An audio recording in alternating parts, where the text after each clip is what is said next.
Dos aclaraciones previas, los avisos parroquiales. Primero es que yo soy muy amigo del orden espontáneo, de manera tal que si surgen preguntas, les damos cabida al tiempo que van saliendo, ¿ok? La segunda es que además de amigo del orden espontáneo no veo casi nada, así que si levantan la mano no los voy a ver. De modo tal de que si quieren hacer preguntas y poder hacerlas, tienen que hacerlas a viva voz y organizarse ustedes para hacer las preguntas. Yo nunca les voy a decir adelante, ustedes la pregunta, el de atrás. Así es que queda del lado de ustedes, ¿ok? Bueno, muy bien. Vamos a hablar de la ética liberal, que en rigor de verdad no sé si es algo que exista, ¿no? Empecemos por el principio. Para entender lo que es una ciencia, siempre hay que remitirse a la pregunta que está por detrás de la ciencia, ¿verdad? Una ciencia es un conjunto de respuestas a preguntas inteligentes, porque uno puede preguntar cualquier cosa, por ejemplo, si llueve afuera, pero eso no es una pregunta inteligente, ¿verdad?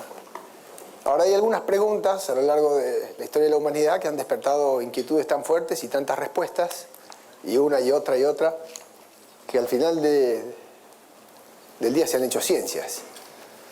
Y es el caso, por supuesto, también de la economía, que es una ciencia relativamente joven. La pregunta que está atrás de la economía, que fue una buena pregunta, por supuesto, no la formuló un economista, sino un filósofo moral. Y allá por 1776 el tipo se preguntaba por qué tenían distinta suerte económica las tierras altas de Escocia y las tierras bajas. ¿Por qué gente más o menos parecida y tal y cual tiene posibilidad de producir tanta riqueza en un sitio y tanta otra en otro? Si uno quisiera, bueno, en mi época, pensando en mis tiempos o en mi generación, esa misma pregunta nos la hacíamos cuando la Alemania estaba dividida por el muro, ¿verdad? O sea, ¿por qué hay gente que es igualmente rubia, de ojos azules, los mismos apellidos, las mismas familias? Al este es más improductiva y al occidente es superproductiva, es decir, ¿no? Se cayó el muro para después verlo claramente, pero en el fondo la pregunta que está por detrás es la misma. ¿Cuál es la causa de la riqueza de las naciones? Y esa es la formidable pregunta. La pregunta que cualquier estudio de economía al final del día se sigue haciendo, ¿no? Y todo el tiempo. Ahora, ¿por qué cuál es la causa de la riqueza de las naciones? Porque el estado natural del hombre es la pobreza, ¿no? De ahí venimos.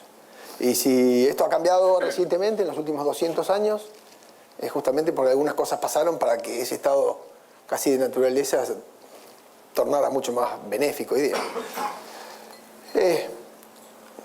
Es curioso cuando uno ve los diarios, ¿no? Y siempre hay alarmistas que están viendo que hay un 20% de pobres en el mundo y que la pobreza es un flagelo terrible y que condiciona y deprime la vida de mucha gente.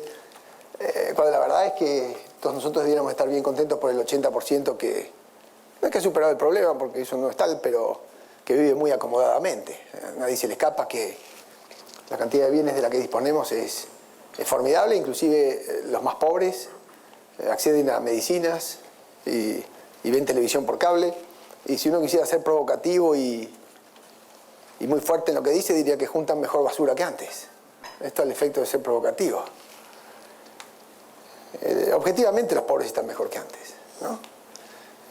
Mucho mejor que antes. Naturalmente, como la pobreza y la riqueza son cuestiones relativas, lo que va a tender ocurriendo es que siempre va a haber pobres, ¿no? Ahora, ¿por qué es que de alguna manera en los últimos 200 años, y sobre todo en los últimos 200 años, se ha venido resolviendo este asunto de que tenemos mejores vestidos y mejores remedios y mejores medios de comunicación y más tecnología y tal y cual? Bueno, básicamente porque Malthus estaba equivocado, ¿no? Malthus era un pastor protestante, buen tipo seguramente, en su condición de pastor protestante, que tenía claro que las personas en su época se reproducían casi como ratones, pero que los alimentos crecían de manera no geométrica sino aritmética. Entonces, ineludiblemente, el final era fatal en esos casos, ¿no? Sí.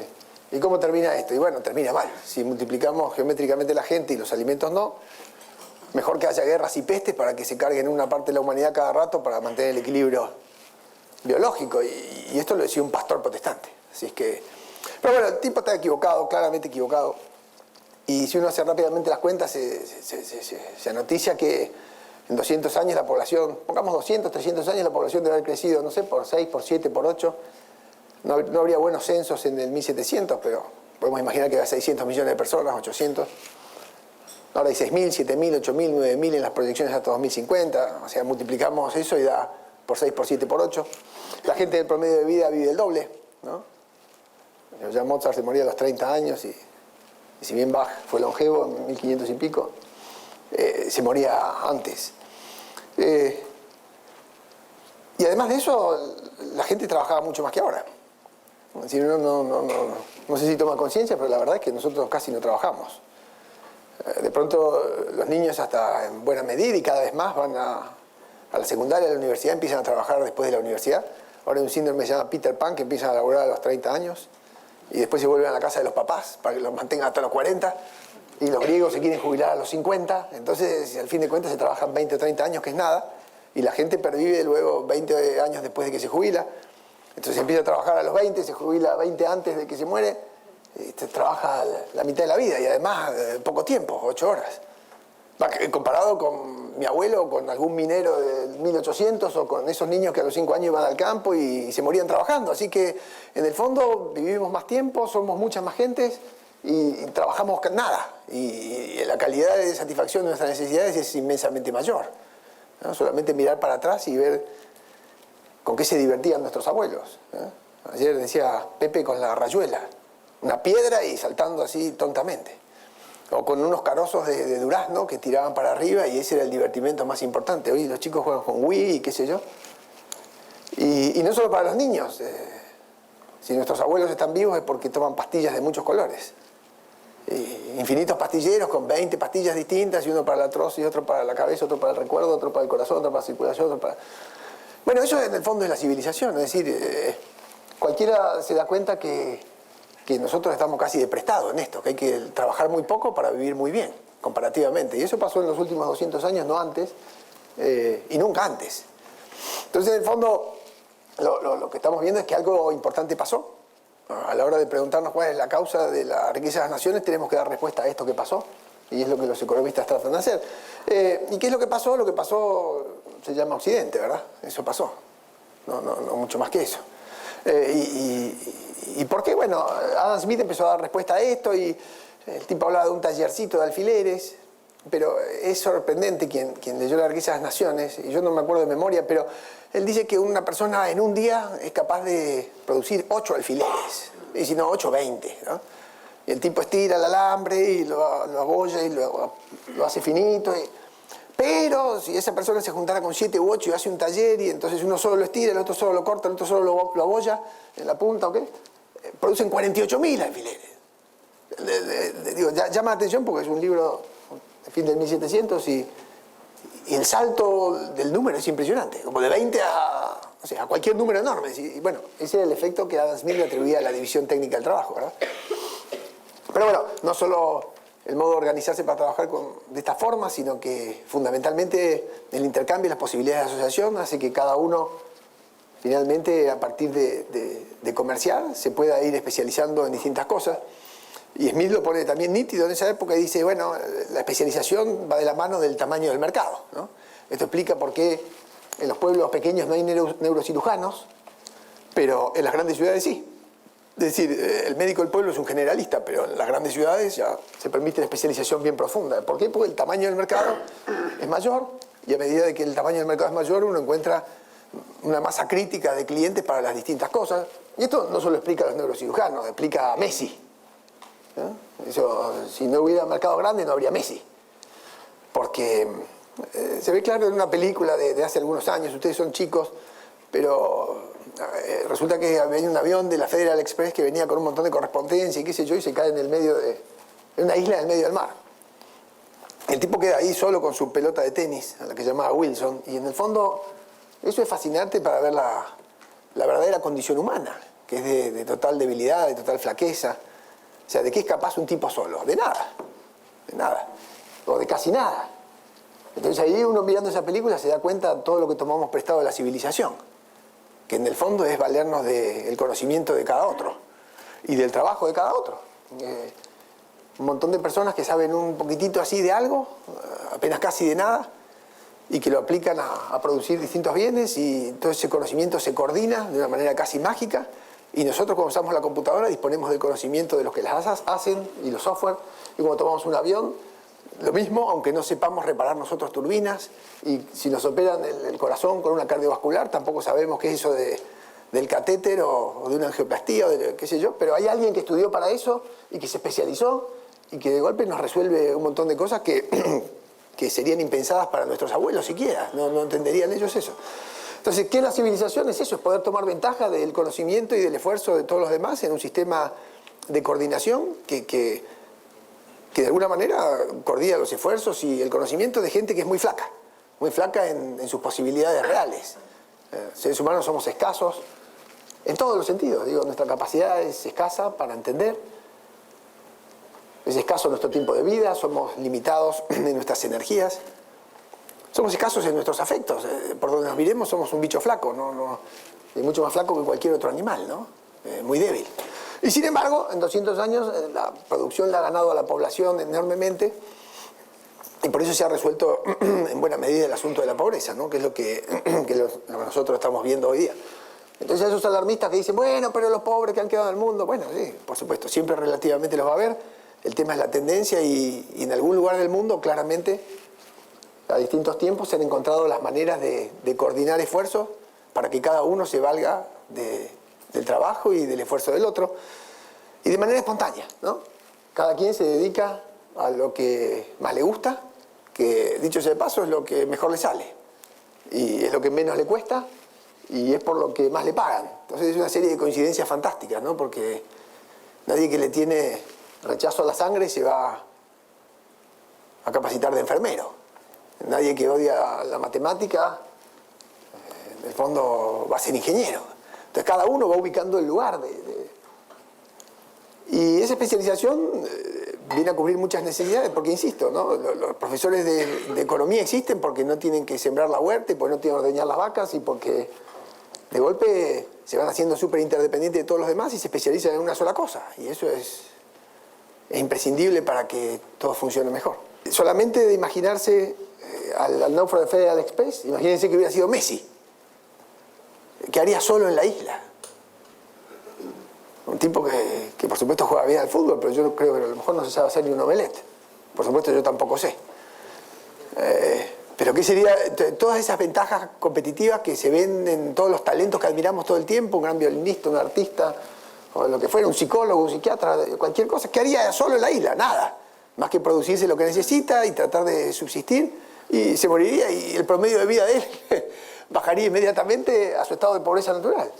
Entonces, siempre hay que tener en mente esto, ¿no? Que hay un fenómeno muy interesante de entender para ver por qué crece la riqueza, ¿no? Ahora, dicho todo esto, que no es nuevo y que los que estudian economía aquí son varios, ya lo saben casi de memoria, y los que vienen de otros costados menos, pero que hay que prestar atención porque esto es importante. La cuestión acaso más relevante de este sistema es que es un sistema súper generoso. Es un sistema ¿acaso el sistema que más oportunidades dé a todo el mundo? Sin duda, ¿no? Entonces, ¿y por qué? Porque en este sistema se puede vivir con una sola neurona. Y eso es buenísimo. Es decir, al fin de cuentas, ¿qué ponemos en juego? Una neurona. Una neurona que funcione más o menos, no hace falta tampoco que sea la neurona. Una neurona funcione, uno zafa. Imagínense si uno depende de uno solo, con una neurona, perece en el intento. Ahora, en este sistema, con una neurona, uno funciona. Solo una, en la que te vas a especializar, la que vas a explotar. Esa que te cuesta menos usar, y esa que te rinde más, y esa que mejor te sale, y esa que más te gusta. Y todo esto junto, porque en realidad lo que te gusta es que te aplaudan, ¿verdad? Y entonces lo que haces mejor es lo que menos te cuesta, y ahí es donde más te aplauden, y cada cual se va acomodando para ofrecerle a los demás lo que mejor sabe hacer. Y además los demás le pagan por eso. Entonces la gente se van acomodando y se van ordenando, ¿no? Pero sí me gusta poner en el pizarrón una cosa, que es lo único que puedo hacer en un coso de estos, ¿no? Pero me encanta hacerlo siempre. Esto es lo que más me gusta hacer. Y es lo único que sé hacer.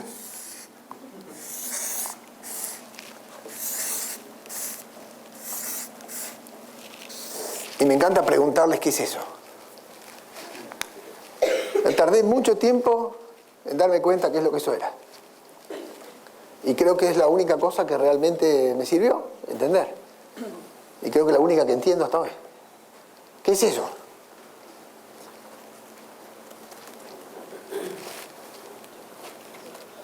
Juan Carlos le prohibió que hicieran preguntas, pero no que dieran respuestas, ¿ok? ¿Qué le sugiere? Un camino con árboles. Un camino con árboles. Es imaginativo. O yo dibujo muy mal. Pero pudiera ser. ¿Qué más? Una familia. Una familia. Pudiera ser también. ¿Qué más? Promedio de estatura. ¿Y el promedio cuál sería? El del medio, ¿verdad? Si hay uno alto y uno bajito, el promedio es el del medio. No, podría ser el promedio de estatura de la gente a medida que avanza la calidad de vida, digamos. Bueno, me gusta. Sí, puede ser. ¿Qué más? ¿Qué más? Traten de hacer este dibujo y háganlo mejor, porque es lo único que se van a llevar de esta charla. Y no sé si les va a contentar, pero ese dibujo representa el modo en que todo se ordena en la vida. Parece grandilocuente la afirmación, ¿no? Ese dibujo es el modo en que todo se ordena en la vida. ¿Le dio utilidad marginal? No, es el modo en que todo se ordena en la vida. A ver, cuando iban a la escuela, seguro que había uno que sacaba siempre 10 en matemáticas. Y otro 9, y otro 8, y otro 7, y otro 6. Y había uno que sacaba siempre 1. ¿O no? Y había una niña que era la más bonita del curso. Y otra menos, y otra menos, y otra menos. ¿Y la última? Y había uno que era el mejor compañero. Y otro menos, y otro menos, y otro menos, y otro menos. Y el último era una basura, ¿verdad?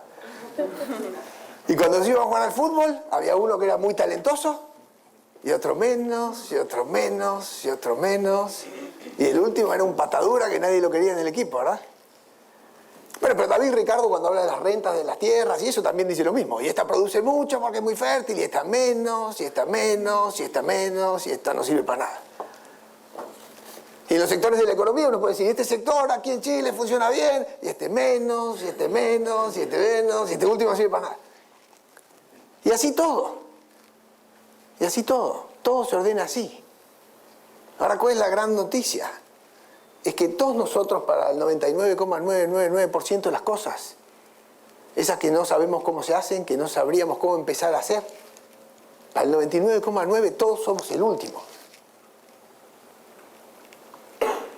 Porque con suerte nos funciona una neurona, y más o menos. Para todo lo demás, no sabemos levantar aviones, no sabemos fabricar ordenadores, no sabemos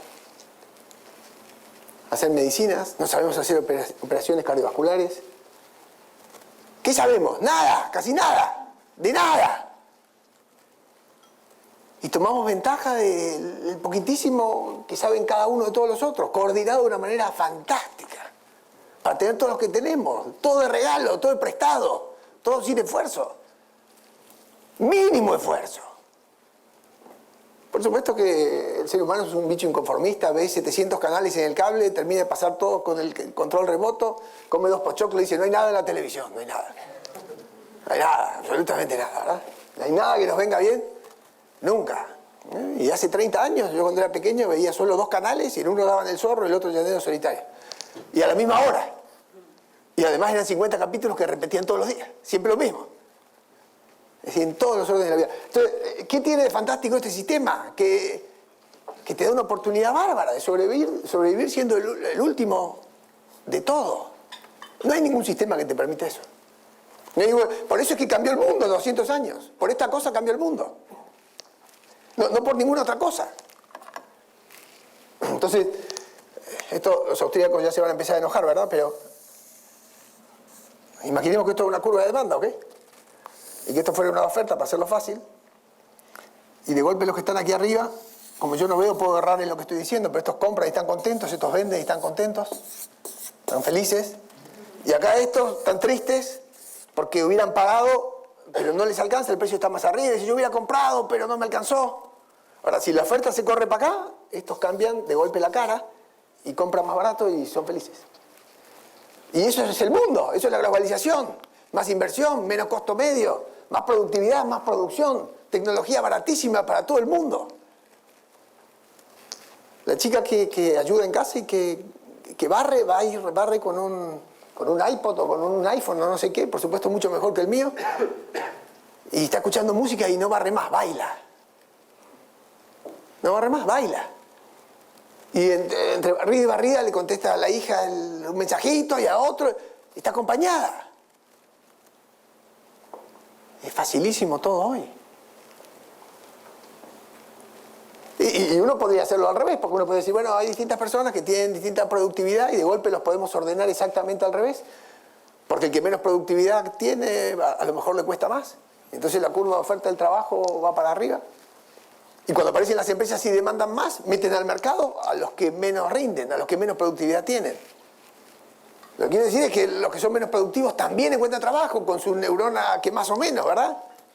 Entre la que estamos todos nosotros, porque no es que estoy hablando del otro. El 99,9% de lo que hacemos nosotros tenemos ese desconocimiento de todo, esa incapacidad absoluta y por suerte hay una neurona que más o menos no funciona. Y eso es lo que permite que la civilización, el ser humano, sea distinto de los animales, ¿no? Porque la suerte de un ciervo rengo es que se lo come a un león siempre. En cambio, el ser humano no. Si podemos ser muy torpes, podemos no conocer casi nada de nada, y sin embargo podemos tomar ventaja de todo sin hacer mucho. Y eso es formidable. Y eso es Occidente. Eso es Occidente. ¿Verdad? Bueno, entonces ya tenemos claro que este sistema nos da muchas oportunidades, aún a cada uno de nosotros no teniendo muchas destrezas, y que haciendo muy poquita cosa uno se mete adentro del sistema, casi con nada, y toma mucho más ventaja de lo que hubiera podido solo siendo un náufrago de una isla. Y eso es la civilización. Ahora, a medida que se va dando este fenómeno, que van creciendo los mercados, y de hecho lo hacen a escala planetaria, y vamos intercambiando con gente que está muy lejos y muy lejos y muy lejos, por supuesto que el sistema se empieza a despersonalizar, si ustedes quieren. Se van haciendo transacciones entre gente que no se conoce, y en el fondo sobreviene un cambio, ¿no? Y el cambio fue bien descrito por Hayek cuando dice, bueno, y la verdad es que estamos marchando de la tribu a una gran sociedad o a una sociedad abierta. Y ahí hay un cambio muy importante, porque en el fondo las relaciones entre las personas ya no son solo relaciones de afecto y relaciones de una tribu, ¿no? Y el modo de organización ya no es esa tribu que era como un gran plasma que nos envolvía a todos hace 200, 500 años cuando eran pastores o cazadores o qué. Y en el fondo las personas ya empiezan a tener sus propios objetivos y en los últimos 200 años es donde reemerge fuertemente la figura del individuo y pensamos en un individuo. ¿Por qué? Porque le es más fácil vivir en el mundo. Si no tiene que meterse dentro de la placenta del grupo para repeler las agresiones o guarecerse de los animales o tratar de buscar un modo rudimentario de producción y no tienen que estar preocupados todos por solamente tratar de supervivir. Entonces ya no hace falta una jerarquía con alguien que sepa a dónde llevar a la tribu, dónde llevar a la manada. Y por supuesto no hace falta que nos den órdenes para cómo acompañar ese proceso y no tenemos todos la necesidad de compartir ese único y exclusivo objetivo. Y no tenemos por qué ser supererogatorios en el esfuerzo por el grupo para que el grupo no perezca. Y entonces viviendo tan cómodamente como se vive día a día, de golpe cada persona siendo muy débil, siendo muy frágil, siendo muy escaso y solamente a fuerza de intercambios pierde esa dependencia de su tribu y pasa a ser interdependiente de todos los demás, de una manera increíblemente intensa, pero de todos los demás. De gente que no conoce, de gente que no quiere, de gente que no ama, de gente que no son sus amigos, de gente que no tiene su sangre. Y se van ampliando los anillos y de los circuitos del primer anillo al segundo, al tercero, ¿verdad? Y terminamos comerciando con gente desconocida. Y los procesos productivos se van expandiendo a lo largo y ancho de todo el mundo y entonces para hacer un producto participan gentes de muchos lugares coordinados en su conocimiento y en la información a través de los sistemas de precio y de las ofertas y demandas del mundo y se va dividiendo todo el trabajo e increíblemente, casi como si fuera magia, sabemos que cada celular tiene piezas a lo mejor hechas en 70 países y el sistema de coordinación y de cooperación internacional es fenomenal, ¿verdad? ¿verdad? Pero eso ya es una sociedad abierta, ya funciona distinto a una tribu y entonces cada individuo empieza a vivir su propia vida de un modo distinto porque no es que pertenezca a esa tribu. Y gana en autonomía aún siendo interdependiente de todo el resto, especializado en su única neurona. Ahora imagínense cómo cambia el modo de vivir esto, porque entonces cada cual se puede convertir en el autor de su propia novela, de su propia película. Y cada cual es el actor y el protagonista de su propia novela, y entonces la imaginación vuela. Y entonces se pueden imaginar distintos planes felicitarios y cada cual busca su manera de ser feliz por sí mismo y no dentro de un grupo. Y se anima a intercambiar y a vivir y a probar y a arriesgar y a tratar de poner en juego una neurona y si le va bien la exige y si no cambia y trata de usar otra. Y además el crecimiento de la mayor cantidad de actividades te permite que encajes tu neurona en algo, porque ya no hace falta ser un hombre con unos brazos así para ser minero como de 1800. Ahora hay gente que son personal trainers, hay gente que hace coaching en las empresas. Hay gente que, bueno, por cierto, son psicólogos, y hay gente que es paseaperros. Y en Buenos Aires ves un tipo que va con 30 perros y tiene la habilidad de que no se muerdan entre los perros y los lleva a los 30 caminando por la calle. Y tiene esa neurona y le funciona fenómeno. Entonces, cada vez pones en juego distintas neuronas porque hacen falta distintas inteligencias, porque el mundo es cada vez más complejo. Y entonces, cambia el modo de vivir. Cambia el modo de vivir. Ahora, claro, hay en algunos sitios donde la gente se anima a vivir de unas formas y en otros se anima a vivir de otras porque, como somos limitados en afectos también y en capacidad y en todo lo demás, un costado del hombre es siempre cooperativo o altruista y qué sé yo, y hay otro costado que es más resentido, más envidioso y más negativo, ¿no? O sea, el ser humano es muy paradojal. Pero aquellos que se libran de la envidia pueden escribir sus buenas novelas, ¿no? Se concentran más en su propia vida, no tienen que mirar por el rabillo del ojo que hace el de al lado, no se amargan si al otro le va mejor. Y entonces lo que quieren es más libertad para escribir su libreto. Hay gente que le gusta menos interlinear su relato en la vida de otro. Hay gente que no se conforma con ser actor de reparto de la vida de los demás. Y entonces empezamos a hacer profesión de nuestro individuo, ¿verdad? De lo que somos. Y donde logramos zafarnos de la envidia, la posibilidad de que cada uno aparte más cosas y intente más cosas, ensaye más cosas, se equivoque más veces, pero descubra tal vez más cosas que van en beneficio de todo el resto, las cosas funcionan mejor.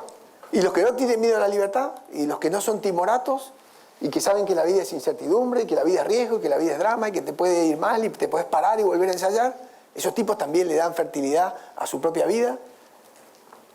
Sienten que vale la pena vivirla y lo hacen con intensidad. Y esos tipos empiezan a cambiar su vida y la de los demás. Porque cada uno empieza a ser interdependiente de lo que hace el otro, ¿verdad? Entonces cuando se dan estos sentimientos y la gente aparece menos resentida, menos quejumbrosa, menos envidiosa, con menos miedo a la libertad, las sociedades progresan por la fuerza de las personas, que se tornan muy creativas y muy cooperativas. Ahora, es crucial para eso, que para que se dé ese marco de cooperación y para que cada cual haga profesión de su individualismo y que viva su vida de la manera más felicitaria que pueda, como decía ayer Pepe Piñera, buscando su felicidad, es imprescindible que la gente se encuentre en un marco de reglas que les permitan cooperar. Un marco de reglas que eviten que sus individualismos no se hagan antagónicos. Un marco de reglas que haga de la vida algo que no sea suma cero. Un juego en donde uno siempre gana a expensa del otro. Entonces ahí empezamos a entender, cuando miramos las reglas, por qué Haití y Barbados tienen distinta suerte, ¿no? Yo no soy un experto y no podría afirmar que los chosnos o los tatarabuelos de la gente que vive en Haití sean los mismos que viven en Barbados, pero a veces uno ve las fotos de los habitantes de uno y otro lado y tienen rasgos parecidos. ¿Y cómo uno se da cuenta que uno es de Barbados y el otro es de Haití? Porque el de Haití tiene una remera Hilfiger, tiene una bonita bicicleta, vive en una casa alta, y el que vive en Haití está en harapos. Y cuando cuando viene un terremoto de 7 puntos, se come la mitad de la población y las Naciones Unidas le mandan gente para que no se maten entre ellos, que es una cosa espantosa. El Estado fallido, ¿no? Entonces, ¿y qué diferenció entonces a los alemanes del occidente de los del oriente? Las reglas. Porque son los mismos alemanes, con los mismos apellidos. Entonces, prestar atención a las reglas es súper importante en esto, porque hay reglas que llevan a que la gente coopere y se coordine en este sistema fantástico que multiplica la riqueza mucho más allá de lo que crece la población. Pero si las reglas no ayudan, de golpe van unos a expensas de otros y el conflicto se instala y se radica y no se puede remover. Y entonces es todo un combate permanente adentro de la sociedad que retrocede y retrocede y retrocede. Y esa es parte de la clave, ¿no? ¿Qué son las reglas? La manera que tenemos para resolver el conflicto, para que cada uno, en el fondo, no tome ventaja de la desgracia del otro. Y que todo sea un fenómeno de cooperación y de coordinación. Y esas reglas son justamente lo que marca el Occidente. Y esa es la verdadera causa de la riqueza de las naciones. Por cierto, que la división del trabajo ayuda mucho, por cierto, que la ley de asociación explica muy bien, por cierto, que el ahorro y la inversión y la asignación correcta de los recursos también. Pero si no hay reglas, todos esos esfuerzos de los que le conté se canalizan unos en contra de otros y se chocan y todos perdemos. No es de suma cero, tiende a ser de suma negativa, donde uno termina siendo la causa de la esquilma del otro y se va haciendo como un gran circuito donde todos están viendo cómo quitarle al lado. ¿No? Ahora, es cierto que algunas reglas, para meternos en este tema, que es un asunto muy importante, se autoenforzan, se instalan casi por sí solas. Las reglas son regularidades de comportamiento, ¿verdad? Vamos a hablar de esto mejor mañana, pero la regla es cierta manera de hacer la cosa, respetada por todos, aceptada por todos. Y algunas reglas se autoenforzan. El lenguaje, por supuesto, es el ejemplo más fácil de eso, ¿no? Nadie le dice al perro gato. Sencillamente porque si uno le dice al perro gato, ningún otro lo entiende. Entonces las mismas reglas nos obligan a respetar el sentido de las palabras y la gramática y lo demás, porque si no, no nos entiende, nos quedamos afuera del sistema. Entonces, para jugar ese juego, hay que jugarlo con esas reglas, y no hay otras reglas. Como uno va por la autopista por una mano y vuelve por la contraria, y a nadie se le ocurre hacerlo al revés. Esas reglas de tránsito son autoenforzantes, se cumplen necesariamente, porque va en perjuicio de todos y de cada uno no cumplirlas. Entonces esas reglas no necesitan ni siquiera vigilancia, que nadie esté velando por el cumplimiento de la regla. Nadie está preocupado porque alguien use palabras distintas, porque de hecho no lo hacemos. Nadie está preocupado porque alguien se cruce de la autopista y vaya por la mano que viene todo, porque nadie lo hace. No hay que poner un policía cada 100 metros para ver que ninguno se cruce de mano para ir en sentido contrario. Esas reglas no generan ningún problema, y hay muchas actividades de la vida de las personas que se desarrollan en torno de estas reglas que facilitan justamente, porque la regla da estabilidad al orden y da previsibilidad, y todos sabemos el juego que estamos jugando y es mucho más fácil y es casi que lo damos por sentado. Ahora, hay una serie de otras reglas que son un poco más complicadas, y hay una serie de situaciones, sobre todo, que son un poco más complicadas a la hora de hablar de estos asuntos, y hay muchos casos, y de cosas muy sencillas hasta cosas muy importantes, que se ventilan de esta manera, ¿no? Y por ejemplo, uno estaciona el auto cuando va a buscar a los niños a la escuela y lo estaciona en doble fila. Y la cuenta es fácil, ¿verdad? Es decir, bueno, los niños salen de la escuela, toco bocina, suben al auto, no pierdo tiempo, y al fin de cuentas yo me gano 5 o 10 minutos en vez de aparcar lejos, y cada uno de los que viene atrás pierde un segundo. ¿Qué le cuesta a cualquiera esquivar mi auto? Un segundo. ¿No? Ahora, todo el mundo empieza a hacer eso y cada uno le empieza a robar un segundo a los demás. Y el sistema se empieza a desordenar, ¿verdad? O cuando en la misma escuela alguien está pensando en hacer un regalo para el Día de la Maestra, ¿no? Entonces dice, bueno, mañana todos traen 10 pesos y qué sé yo, y siempre hay alguna mamá que es distraída o se hace la viva, ok, no manda. ¿Y por qué no manda el dinero? Porque sabe que nadie va a denunciar a su niñito, porque sería muy cruel decir, no, este no puso para el regalo a la maestra. Entonces se reúne menos dinero del que debió haber sido, se compra un regalo menor, la maestra no se entera, el niño tampoco se entera, hay alguna mamá que puso menos, que le sacó el hombro, dice, ¿qué le hace que yo no ponga 10 pesitos y al final todos los otros pusieron? Entonces es una situación que a mí me da ventaja y que le transfiero pequeñitas pérdidas a todos los demás. ¿No? Un empresario que dice, bueno, pero ¿qué cuesta si yo subo un poquito el arancel para poder competir? Aunque suba el 5% el arancel. Yo vendo 5% más caro, le puedo pagar un poco mejor los salarios a la gente que trabaja en mi empresa. Es decir, ¿qué le hace a la gente pagar 5% más este producto que yo, si no estuviera en el arancel, a lo mejor no puedo competir? Es un esfuercito mínimo de cada uno, un poquitito cada uno, para que yo pueda hacer esto. Entonces uno le va encontrando un montón de situaciones, o un subsidio, y es exactamente lo mismo. Es decir, todos ponen un pesito y yo me llevo 10. Entonces hay miles de estas situaciones que en el fondo se retratan en la teoría de los juegos como los dilemas del prisionero, que hacen más difícil que la regla se autoenforce, porque siempre está latente el peligro que uno sale al vivo, siempre está latente el riesgo del freerider o del rent-seeker, y eso seguramente Martín cuando hable de Palichón lo va a explicar con detalle. Pero no todas las reglas se estabilizan, ¿verdad? Y en algunos sitios estos asuntos se subsanan y en otros sitios no. Y creo yo que una de las mejores formas para subsanar esto es prestar atención a qué calidad de reglas son imprescindibles para la cooperación y cuáles no, ¿verdad? Y en el fondo, nosotros sabemos que la economía crece cuando está establecida sobre reglas de fair play, cuando está establecida sobre reglas que llamamos justas. Entendemos por justas las reglas que son generales, ¿verdad? De aplicación general. Y que en el fondo que prodigan igual trato para todo el mundo enfrente de esa ley. Y entonces cuando esto es así, y donde cada uno está obligado de hecho a poner lo mismo y en la misma proporción, y a sacar lo mismo, y cada uno tiene reconocido igual grado o margen de libertad, en el fondo cada cual encuentra entre esas reglas un espacio para desarrollar ese plan felicitario, la búsqueda de su mejor plan de vida, de su mejor novela, y poner en juego su mejor neurona y arriesgar por sí mismo y intentarlo y equivocarse y aprender, y todo eso mirando siempre a los demás, porque en los mercados uno quiere ganar uno, pero para ganar uno tiene que seducir a todos los otros. Y entonces la cooperación se hace presente, omnipresente. Pero no porque la gente se quiera, no porque la gente tenga afecto, sino porque en el fondo hasta le conviene, y le conviene a todos. Entonces cada uno termina apuntado a los demás. Ahora, la gran pregunta es decir, bueno, ¿por qué entonces Barbados encontró esas reglas y Haití no las encontró? ¿Por qué Argentina las tuvo y las perdió?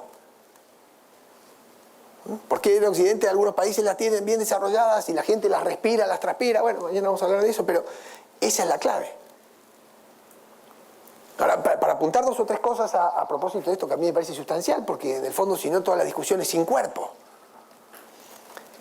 ¿Cuáles son las reglas de justicia elementales? ¿Cuáles son esas universales? Bueno, no matar, no robar, no mentir. Esas están en todas las tablas morales, de todas las religiones. Están en todas las constituciones del 1800, están en todos lados. Digo, esas prohibiciones universales son conquistas, son descubrimientos que la humanidad ha hecho desde antaño, porque en el fondo, por detrás de esas reglas, hay una manera de sentir que nos hace en general rechazar a todos los homicidios, o las violaciones, o la actitud de los violadores seriales, o los tipos que toman ventaja a expensas de los otros retorciéndole el cuello.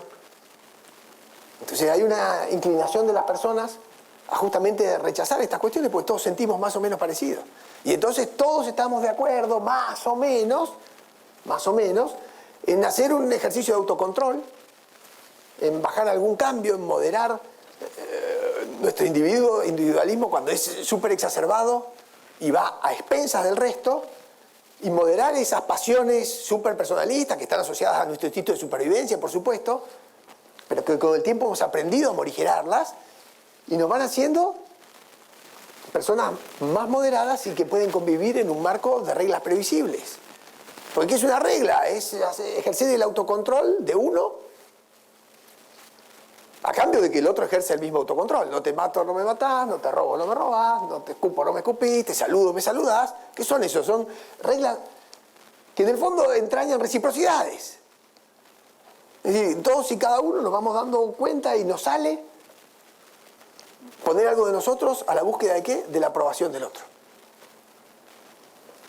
Y en el fondo nos sale, y nos sale sin costo, y nos cuesta poco ajustar nuestra conducta a lo que justamente rechazamos, y mucho más si todos los demás están dispuestos a rechazar lo mismo. Entonces es fácil encontrar estas prohibiciones universales que son las reglas de justicia conmutativa, que permiten la coordinación y que permitieron la coordinación. Entre las que, por supuesto, también está la propiedad. Entonces, no es tan difícil imaginar qué reglas son las que permiten semejante fenómeno civilizatorio, que permite a cada uno dar lo mejor de sí en procura del interés de uno y esforzarse lo más que pueda, pero tomando ventaja de todo lo que hacen todos los demás, en un marco de cooperación que tiene 5, 6, 7, 10 reglas básicas y nada más. Y nada más. Y en el fondo podemos discutir qué es lo justo. ¿Qué es eso de fair play? ¿Y de dónde sale la justicia? Y podemos discutirlo largamente, ¿no? A mí, y esto es un poco personal, a mí me gusta decir que la moral también es un proceso de mercado. Un proceso en donde las personas intercambian otras cosas que no son bienes, intercambian sentimientos, y intercambian juicios de aprobación, e intercambian comportamientos. Donde cada uno se restringe, donde cada uno se autocontrola, tratando de ganar la aprobación de los demás, como si fuera un mercado. Y donde uno siente que al disfrutar el placer de la simpatía recíproca y de estar aprobado, vale la pena entonces que uno no se comporte de tal o cual modo. Es decir, se quede en su molde, ¿verdad? Se quede en su... ¿Y qué es la justicia? Es eso, bajar cambios. La justicia no es nada más que bajar 1 o 2 cambios. No es más que eso.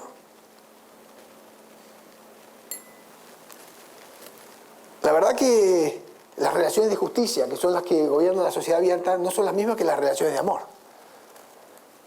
Ni que las relaciones de compasión, que están asociadas a las relaciones de amor, ni las relaciones de benevolencia. Las relaciones de justicia son básicamente relaciones de respeto.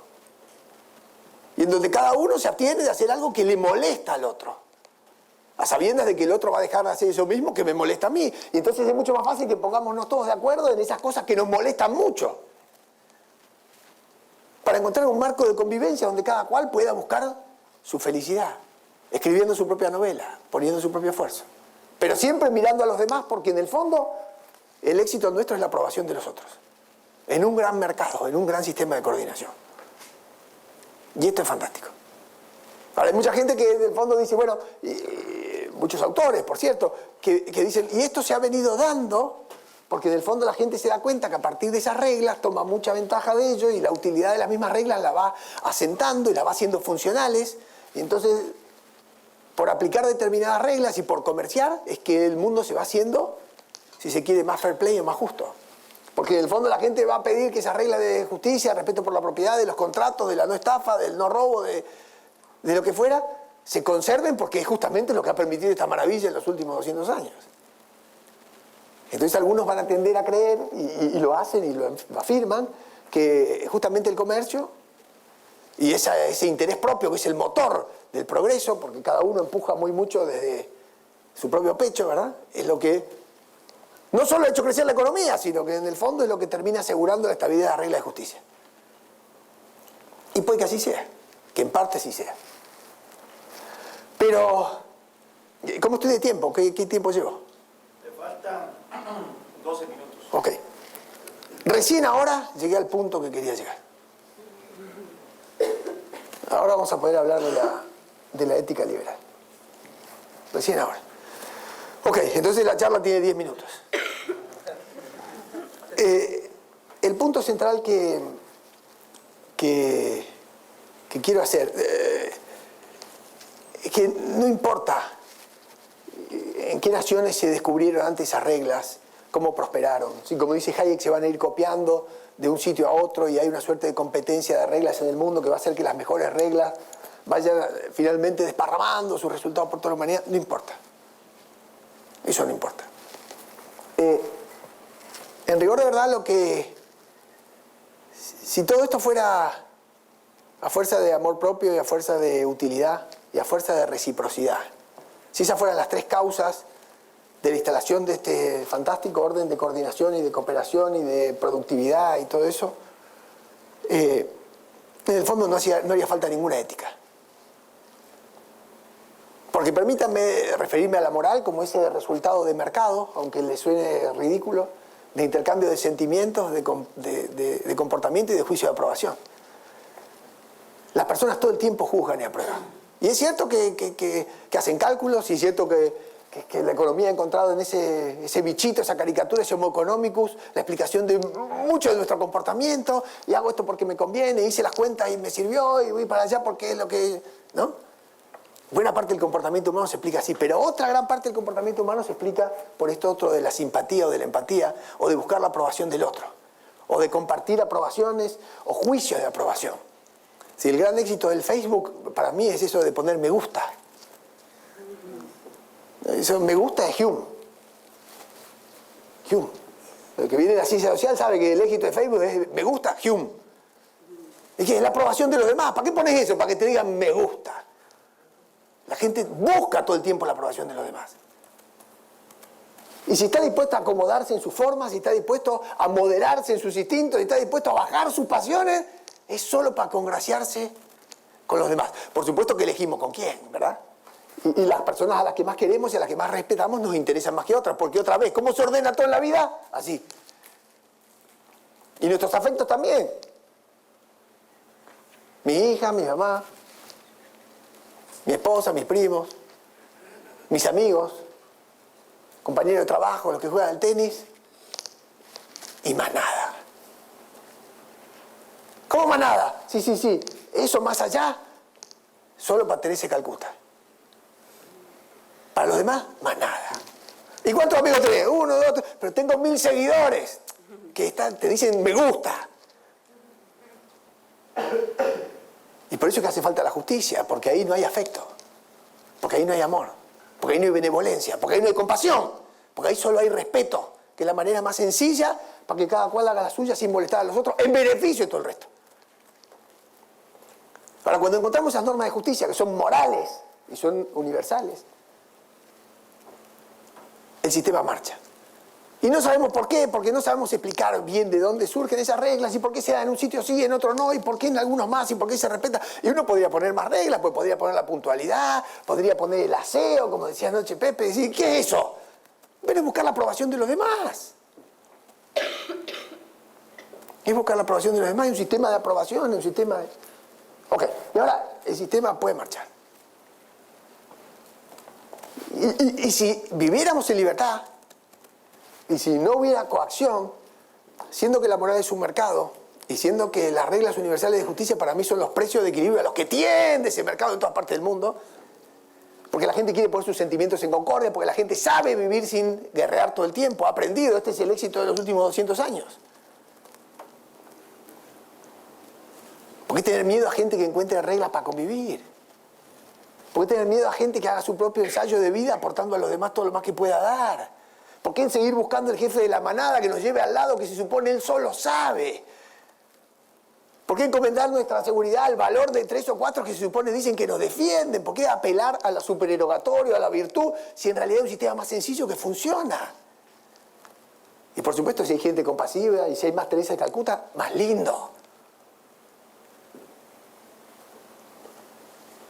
Pero el mundo no crece económicamente por las Teresa de Calcuta. Si de eso dependiera no habría crecido nada. Seguiríamos siendo una familia. Entonces entender la causa de la riqueza de las naciones es lo que nos lleva a nosotros a no cometer errores después en política económica. Esto es sustancial porque la moral es el ADN del derecho. ¿Por qué hace falta una ética y qué diferencia habría entre la ética y ese resultado de la moralidad de un orden que establece las normas a partir de las cuales la gente hace previsible la conducta de los demás, hace transparente su conducta a la de los demás y comercia y se relaciona y se interrelaciona y tiene una vida social y una vida profesional y lo que fuera? ¿Por qué es importante la ética? Porque la ética, a diferencia de la moral, en el fondo tiene una pretensión. Una pretensión que hace que el individuo se vaya despojando de sus rasgos de imperfección. Es decir, la ética nos pide que demos más. La ética nos pide que salgamos de nuestra escasez vivencial. Vos podés ser un poco mejor. Vos podés ser un poco más magnánimo. Vos podés ser un poco más virtuoso. Vos podés ser un poco más valiente. Vos podés ser un poco más compasivo. Vos podés ser un poco más benevolente. Vos podés ser mejor persona. Y si hay algo que fuera perfecto allá arriba, si hay, y no quiero contagiar a nadie con esto, o si no fuera alguien y fuera un estereotipo, podés ir más arriba. Porque la realización personal y ese plan de vida también te permite imaginar que vos podés ser mejor. ¿Y qué mejor? Eliminar los rasgos de imperfección que tenemos de que somos animales primitivos hasta que somos civilizados y hasta que luego somos virtuosos. Dice, pero ¿por qué el liberalismo va a necesitar una ética? Si lo único que hace falta es reglas morales de justicia. ¿Por qué pedir un sacrificio a alguien? ¿Por qué pedirle que vaya más allá de la reciprocidad que todos nos concedemos entre nosotros? ¿Por qué pedirle a uno que sea un héroe? ¿Por qué pedirle a otro que sea un santo? Si funciona igual. Entonces, muchos dicen, no existe esta cosa de la ética liberal, no existe. El liberalismo es una filosofía política, el liberalismo es una ideología, el liberalismo es una doctrina, el liberalismo es una concepción de la vida que por detrás tiene el capitalismo, que es la manera más fantástica de reproducir los bienes, pero no hay tal cosa como una ética liberal. Y yo creo que sí hay. Y la hay porque la utilidad y la reciprocidad no explican todo. Y es cierto que podemos descubrir las reglas de justicia a partir de intercambios o morales o comerciales. Y es cierto que podemos detectar su ventaja. Y es cierto que podemos darnos cuenta que en general a todos nos conviene esto. Y es cierto que esto puede amalgamarse en maneras de hacer las cosas que se hacen hábitos o regularidades o costumbres o tradiciones o leyes que permiten esa sinergia fenomenal que vemos en Occidente y que nos debiera poner ojo de huevo frito para darnos cuenta lo fácil que es vivir hoy día a diferencia de lo que era hace 200 años. Pero en rigor de verdad, desde mi punto de vista, hay 2 o 3 exigencias éticas que preservan el orden. No que lo construyen, pero sí que lo defienden. No que lo posibilitan, pero sí que evitan su naufragio. La primera regla ética del liberal es la tolerancia, ¿verdad? ¿Y qué es la tolerancia? Tratar de dejarle al otro un campo de acción lo más grande posible. Y por cierto, queremos también el mismo campo de acción grande para nosotros mismos, porque los liberales que no somos envidiosos, que no somos quejumbrosos, que no somos timoratos, que queremos vivir nuestra vida y comernos la vida a mordisco, y queremos fabricar nuestra experiencia, queremos que todo el mundo lo haga y creemos que lo hace bien en beneficio de todos. Entonces la tolerancia es un postulado fundamental.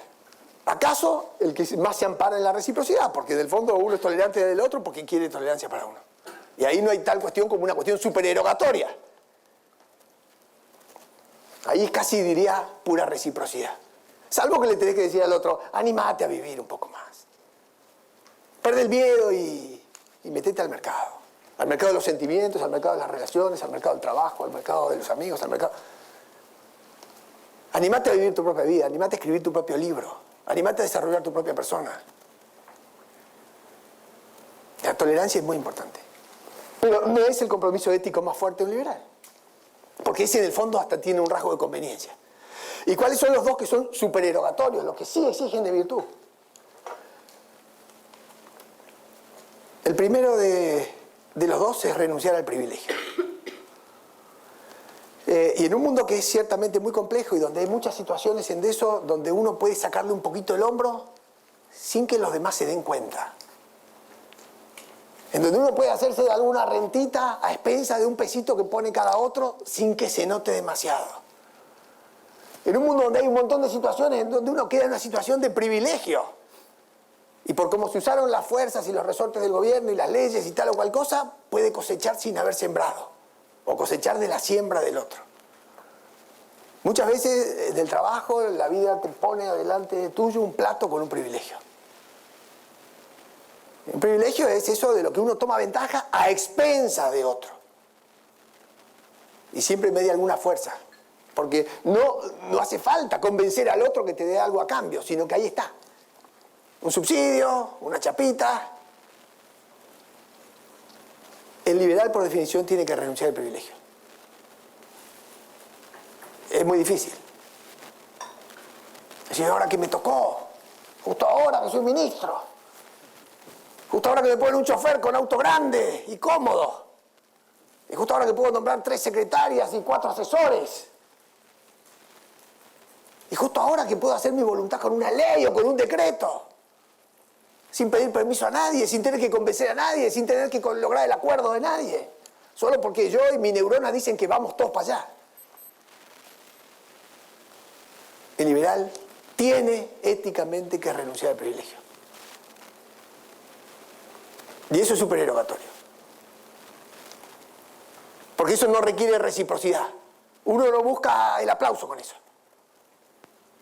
Uno tiene que renunciar al privilegio, aun cuando nadie nunca se vaya a dar cuenta que uno renunció al privilegio. Por eso los liberales no nos gusta tener poder, porque no nos gustan los privilegios. Y por eso no nos gusta acercarnos al poder, porque no nos gustan los privilegios.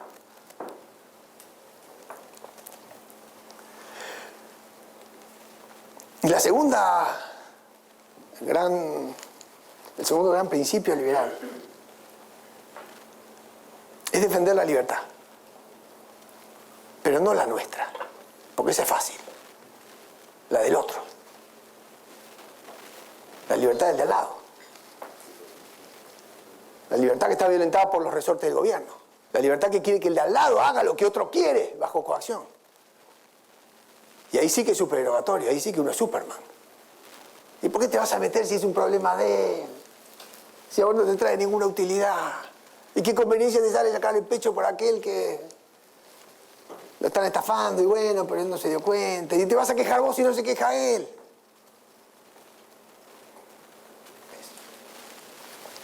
El valor de la tolerancia, el valor del respeto, el valor de la igualdad ante la ley, el rechazo por el privilegio, la justicia.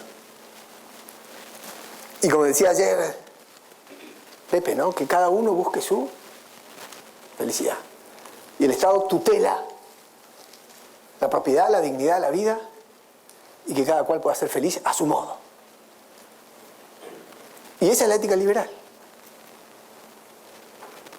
Y para lo único que pedimos ética, para defender las libertades. Entonces, sorprenderse de todo lo maravilloso que tenemos y descuidarlo es un pecado. Ceder a nuestros principios y ceder a nuestros valores cuando la ofensiva de los tipos que manejan los privilegios y las leyes y que creen saber a dónde hay que ir y creen que esa neurona por la mitad les da crédito para inventarse el mundo del que nosotros tenemos que vivir adentro. No. Y si alguno quisiera verlo como una cuestión de conveniencia porque es economista y es utilitarista, en el fondo los valores son esas cosas que convienen para toda la vida. Esas de lo que no te arrepentís al final. Entonces, si lo quieren ver de forma utilitaria, vamos a hacer esa cosa que convenga para toda la vida, para morirnos tranquilos. Bueno, escucho quejas y preguntas, todas juntas, como quería Hidalgo. ¿Dónde se puede fundamentar? Porque uno puede decir, no importa quién se lo preguntó, y es cierto, pero ¿hay algo que lo haga universal como para poder defenderlo ahora y siempre? Es una discusión larguísima, ¿verdad? ¿Por qué haces eso? Y alguno te va a decir porque me conviene, porque no sé hacerlo de otra manera, otro te va a decir porque corresponde, y otro te va a decir porque mi mamá me lo enseñó así. Para mí nuestros valores son los únicos que hacen converger todas esas cosas. ¿Y por qué hacerlo? Porque conviene, porque corresponde, y porque mi mamá me lo enseñó así. Ahora, si soy kantiano, si soy prudencialista, si me gusta Ayn Rand o me gusta Adam Smith, da igual. Vamos a hablar mañana del origen de las instituciones y en el fondo también es el origen de los valores. Yo soy amante de los escoceses y la verdad es que yo tiendo a creer que todas las personas tenemos cierta coincidencia en la manera de rechazar lo abominable. Es cierto que hay 3-4% de la gente que son psicópatas y hay otros que son sádicos, siempre hay 2 o 3. Pero si ellos fueran la mayoría no habría manera de vivir coordinadamente y cooperando.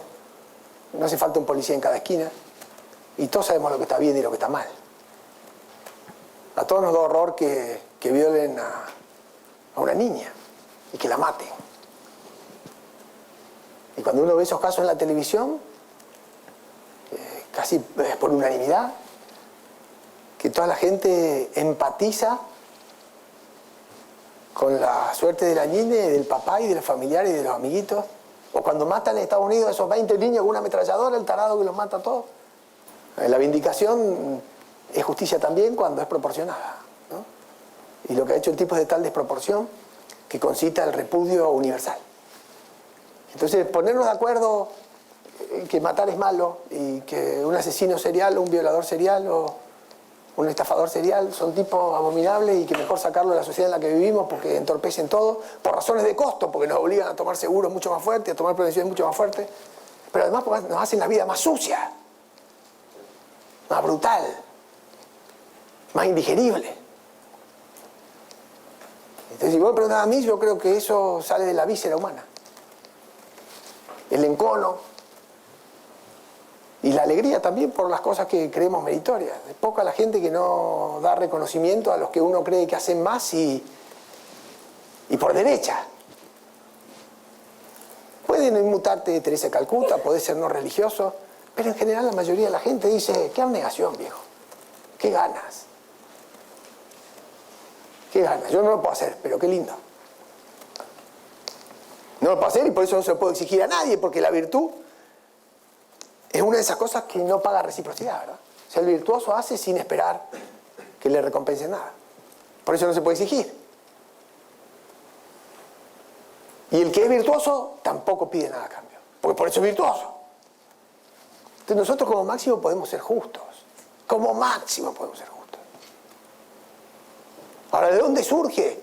Si es que alguno pensando de noche y con un pisco descubre esos valores universales o le cree al curita el domingo que le dice sé mejor o tal o cual, o está mal o tal o cual cosa, no lo hagas mucho. O si tenés el ejemplo de tu papá o de tu abuelo, de tu tío, o de alguien que viste en la película. Todas las películas son en el fondo de lo mismo. El cine y la tragedia, digo, el cine hoy, andate a la tragedia griega, que son valores en disputa, ¿desde cuándo? Desde siempre. Esto nos llevaría más de un día a ver si en realidad Kant estaba en lo cierto, ¿verdad? O si imperativo categórico, o si como me gusta a mí pensar, esto no requiere de una racionalidad prístina y un alumbramiento sobrenatural. En libertad, si uno piensa que la moral es un mercado, como yo creo que es, las reglas de justicia se descubren solitas. ¿Cuáles? Las importantes. Las importantes. O sea, ¿qué concesión le haces vos al otro con no matarlo? Muy poquita. ¿Qué ventaja tenés vos que no te mate? Muy grande. ¿Cómo no se va a fincar una norma de ese tipo con tanta ventaja? ¿Y cómo no va a ser para todos si en el fondo es casi para todos? Por supuesto no se puede poner a hacer disquisiciones muy profundas, filosofar largamente, pero es casi lo obvio. Y el mundo prosperó por el esfuerzo de muchos tipos que tenemos media neurona. Y poca fuerza de voluntad. Y mucha flaqueza. Y mucha incapacidad. Y sin embargo tenemos lo que tenemos, siendo lo que somos. No puede ser tan difícil el descubrimiento de las normas. Y si el sistema de precio es algo maravilloso que coordina la producción de una forma súper eficiente, ¿por qué no pensar que las reglas de justicia son esos precios de equilibrio a los que tendería el mercado moral? Espontáneamente se descubren. Es decir, ¿pero pueden cambiar? Sí, pueden cambiar.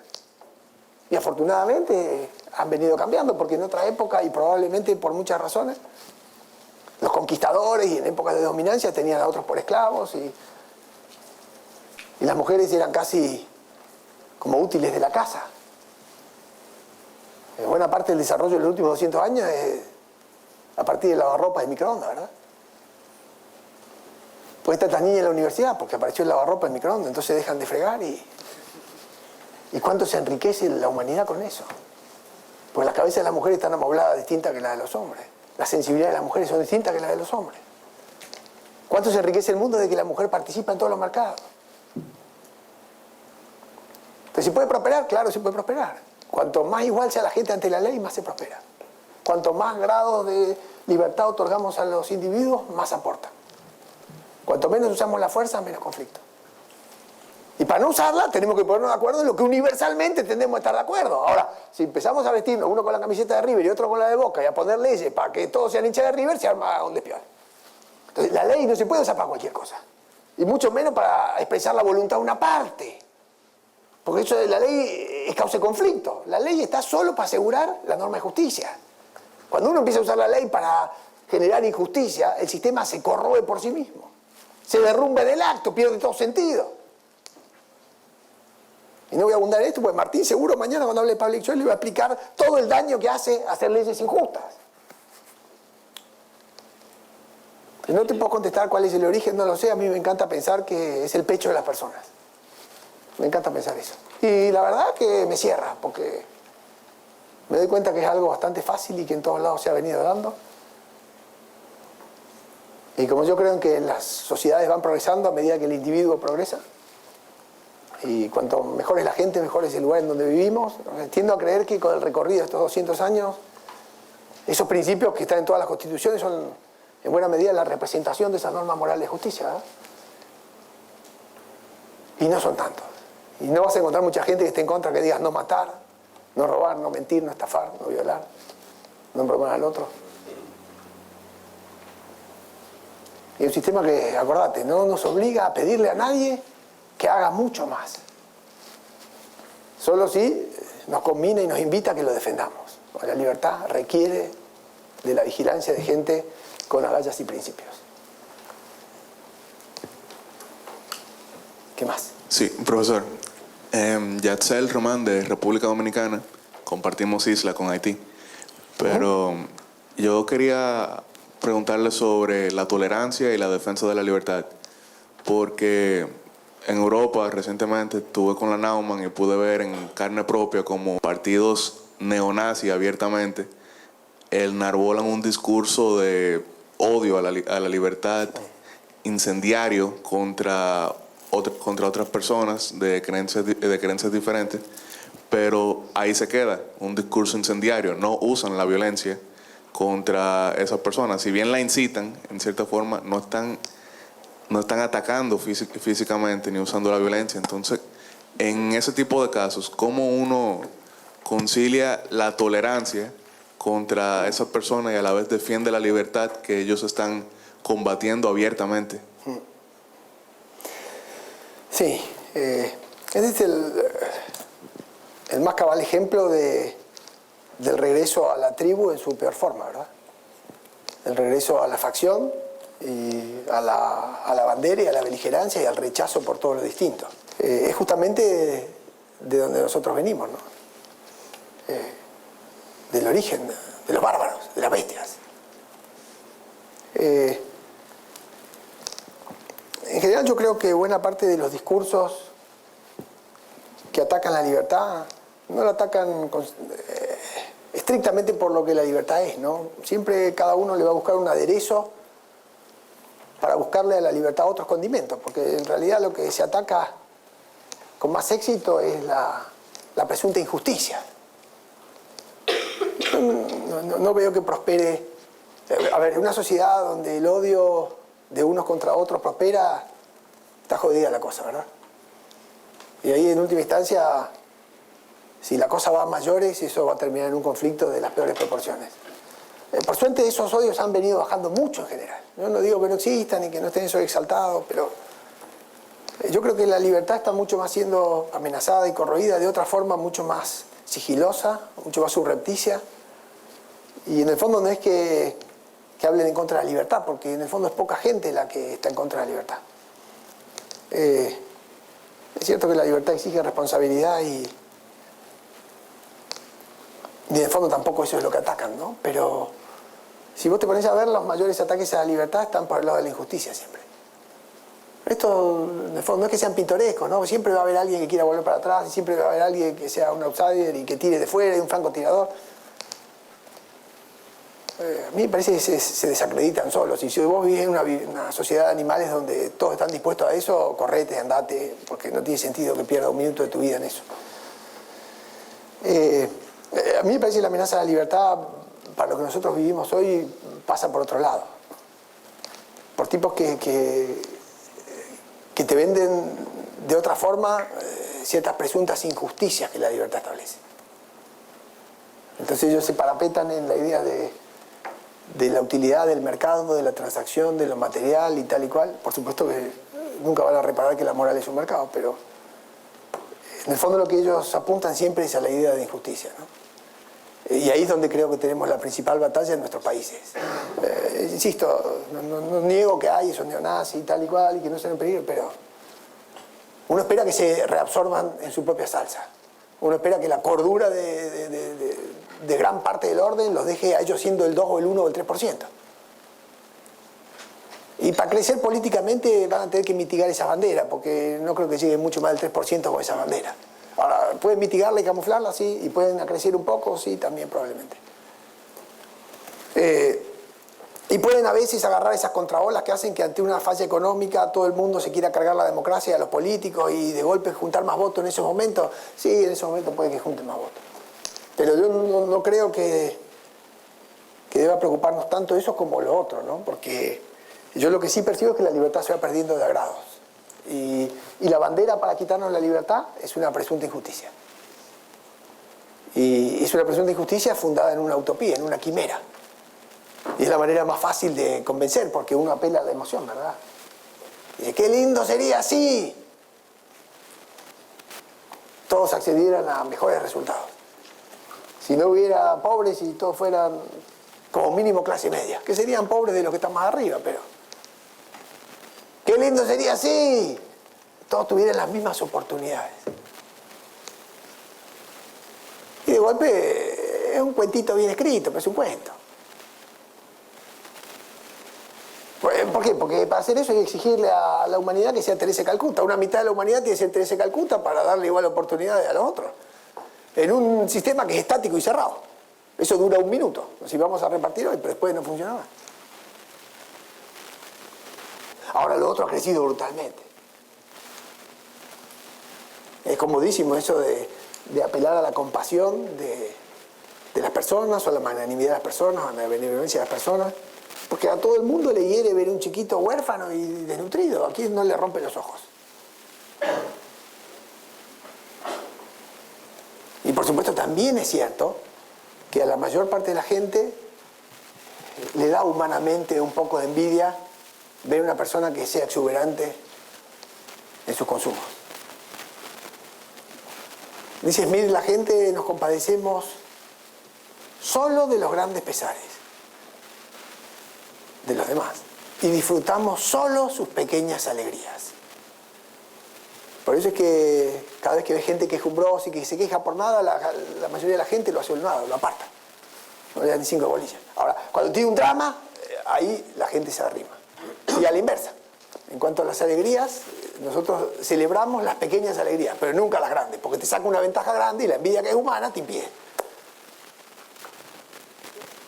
Ahora, en el fondo, ¿qué usa la izquierda? Bueno, esas dos cuestiones. Es decir, cuando se marcan algunas diferencias, apela a la envidia. Y cuando hay algo que te rompe los ojos, apela a una compasión. Pero en vez de pedirse a la iglesia, a la parroquia, que es lo que hay que hacer, o ellos mismos arremangarse para ir a resolver eso, porque en general los que piden eso no hacen nada para resolver eso. La mayoría de la gente que ayuda a los que están en peor condición nunca lo dice, porque son virtuosos. Ahora, si son mediocres, los vociferan y tratan de financiarlos con la plata de otros. Nunca vas a ver un virtuoso que diga, mirá lo que hice, cómo le di la leche a este chico. No va a decir nada. El que quiere ayudar, ayuda. Y son muchos, o por suerte.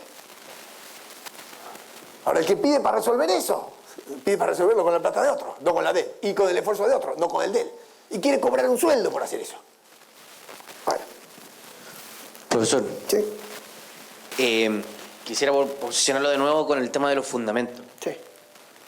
Hay un autor racionalista católico, quizás no lo conozca, que se llama Luis Giussiani. Tiene un libro que se llama El sentido religioso, se lo recomiendo a todos. En el cual plantea las exigencias del corazón. La exigencia del corazón, según él, están inscritas en el hombre y hablan de la verdad, la bondad, la belleza, la unidad, la justicia, todas estas cosas que nosotros exigimos, por llamarlo así de una manera simple, la naturalidad del ser humano. Bajo esta premisa y bajo lo que usted nos ha señalado como los fundamentos éticos del liberalismo, Yo podría ejercer una afirmación bastante controversial, sobre todo si nos posicionamos en un ambiente fuera de la fe, que podría decir que el fundamento del liberalismo es el cristianismo. ¿Qué estaría usted diciendo con respecto a eso? O sea, ¿es verdadero, es falso, es una tesis que no tiene sentido, que tiene asidero? Bueno, Occidente es cristianismo, ¿no? Pero, a ver, pongámoslo en estos términos. Los cristianos decimos que hay que amar al prójimo como a nosotros mismos. Eso es pedir virtud. Es muy difícil amar al otro como a vos mismo. A ver, la mano del corazón. Vamos a amar a la gente que vive en Haití, como a tu hermano. A mí me lo pide el cura en los domingos. Y yo trato, pero no puedo. No puedo. La verdad, no puedo. Porque soy un bicho muy frágil y carente de amor universal. Ahora, sí podemos perfectamente amarnos a nosotros mismos en la medida en que los demás nos aman. Nos damos vuelta. Es decir, querete a vos tanto como los demás te quieran. Baja un cambio. A ver, ganate la chance de quererte, de alabarte, de halagarte, de valorarte en función de lo que vale para el resto. Y eso es mucho más justo. Y eso es un esfuerzo, ¿no? ¿Qué te estoy pidiendo? Modérate en tus pasiones. Baja un cambio. No le ganaste a nadie. Sos el último orejón igual que yo. No tenés nada que imponerle a nadie. Y si podés ser más bello, porque yo distingo entre la justicia y la benevolencia. El corazón te lo pide, pero en uno podemos más fácil y en otro no. Si vos te amás a vos mismo o te amas a los demás, sos justo. Ahora, si vos amás a los otros como te pide el Evangelio, sos virtuoso. Muy difícil, ojalá. No se puede armar una sociedad a partir de ese pedido porque somos criaturas frágiles. Entonces, la justicia es hasta donde todos podemos llegar. Es la propiedad de una conducta, es un estándar que podemos compartir todos con poco esfuerzo. Y sale casi inmediatamente el corazón. Ahora, la benevolencia, la magnanimidad sale de los corazones más grandes, viejo. No podés a la gente obligarla a que tenga un corazón grande. Por supuesto que cuando es corazones grandes te gusta verlo en la película, te gusta verlo en tu familia, te dormís cómodo cuando haces una cosa de bien. Cuanto mejor seamos, más lindo es el mundo. La justicia es el cimiento, ¿verdad? Y la belleza moral es la ornamenta. Es mucho más lindo vivir en un mundo de gente buena. Pero por suerte no hace falta para que podamos progresar. ¿Se entiende lo que digo? Entonces, si a mí me gustan los mandamientos cristianos, sí. Si lo puedo cumplir, no todo lo que me gustaría. Si se le puede exigir a la gente por la fuerza que haga eso, de ninguna manera. Ahora sí podemos decir, en base a la reciprocidad, y va a haber mucho más gente que esté contenta y dispuesta, que nos amemos a nosotros como nos aman a nosotros. Es decir, no le hagamos a ellos lo que no nos gusta que no hagan a nosotros. Y esa es la base de la justicia. Y sí creo que el cristianismo ha dado muchas cosas interesantes para la convivencia. Sí creo eso yo, por lo menos. ¿Cuáles son los límites de la tolerancia? Y me explico en el sentido de cuándo cuál es el límite de esa tolerancia para no transformarse en una tiranía de los tolerantes. Es decir, o la intolerancia de los intolerantes con las personas que piensan distinto. Eso. Sí. A mí ese tema no me asusta mucho, la verdad. No es el que más me asuste, ¿no? Porque la verdad, si uno dijera que la justicia, como a mí me gusta pensarla, es una suerte de estándar que espontáneamente se va logrando con una suerte de evolución o de acuerdo, que lo que fuera, no es menos cierto que los estándares de justicia, por suerte, han subido. ¿No? Han subido cuando ya los bajamos a los reyes de los tronos y cuando los esclavos dejaron de ser esclavos para ser iguales. Entonces los estándares de justicia han subido. Y probablemente hayan subido porque algunas personas deben haber dado el ejemplo primero. Algunas personas, como Adams, instado por su señora, entendió que la mujer no era un mueble de la casa y lo hicieron primero. Ella le decía, ponelo en la ley, ponelo en la ley. Pero eso no es que lo ponga de la nada. Habría gente que de golpe se empezó a dar cuenta y lo empezó a sentir así. Y probablemente esos tipos para la época eran virtuosos. ¿No? Entonces con la tolerancia podríamos decir lo mismo. Digo, ante la duda, más tolerancia. Para no equivocarnos. Ante la duda, más tolerancia. Eso significa magnanimidad, porque el otro no da nada a cambio. Y vos sí, pero el mundo se hace más lindo cuando uno fuerza los límites para arriba, no para abajo. Y los mediocres y los egoístas quedan muy en offside al lado de gente muy buena. Y los intolerantes quedan más en offside al lado de gente más tolerante. Entonces, ¿vos querés que vamos contra la intolerancia? Seamos más tolerantes. Que se note más. Y confiemos en que la gente va a encontrar mejores maneras para vivir. Que son maneras más libres, que son maneras más responsables. Y después son maneras más útiles. Para mí después. Hay otros que les gusta pensar que lo útil va primero, pero a mí me parece que no cambia mucho darnos cuenta que lo útil viene después. Y que el único sistema que hace converger lo correcto con lo útil es el nuestro. El que nosotros abrazamos, el de la libertad, el de la responsabilidad. Seamos más tolerantes, siempre seamos más tolerantes.